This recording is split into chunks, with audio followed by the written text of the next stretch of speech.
ہمارے ایک قریبی ساتھی تھے، وہ ایک مرتبہ چائنا چلے گئے.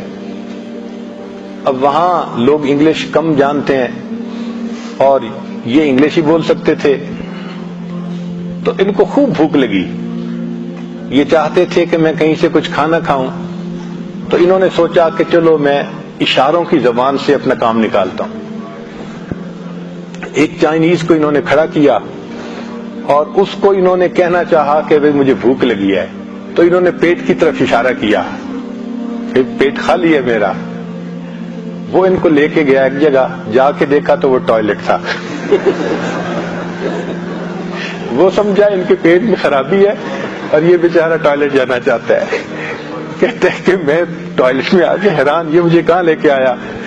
پھر میں نے سوچا کہ میں کچھ اور طریقہ اختیار کروں. ایک دوسرے بندے کو روکا اور اس بندے کو پھر میں نے منہ کی طرف اشارہ کیا کہ میں کچھ کھانا چاہتا ہوں.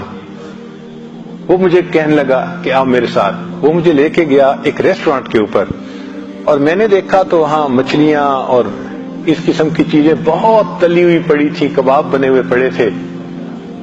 اور میں ان کو دیکھ رہا تھا تو کہنے لگا کہ جہاں مچھلی پڑی تھی وہاں ایک چوہا بھی پڑا تھا، پورا کا پورا تلا ہوا. اس کی دم بھی نظر آ رہی ہے، مونچھیں بھی نظر آ رہی ہیں. کہتے اس کو دیکھ کے مجھے تو طبیعت میں بڑی کراہت ہوئی کہ ہیں یہ چوہے بھی کھاتے ہیں. خیر میں نے ایک جگہ دیکھا کہ وہی کچھ گول گول بوٹیاں ہیں، تو میں نے پھر اسے کہا کہ بھئی مجھے یہ سالن چاہیے. اس نے کہا ٹھیک ہے. جب وہ سالن ڈال رہا تھا تو میرے دل میں اچانک خیال آیا میں اس سے پوچھ تو لوں کہ یہ گوشت ہے کس کا. تو میں نے اس سے پوچھا کہ بھئی یہ گوشت ہے کس کا. وہ آگے سے کہنے لگا وہ پتہ چلا کتے کا گوشت تھا. تو اب بتائیں کہ ایسے بھی لوگ ہیں بیچارے چوہے کھاتے ہیں، کتے کھاتے ہیں، بندر کھاتے ہیں، سور کھاتے ہیں.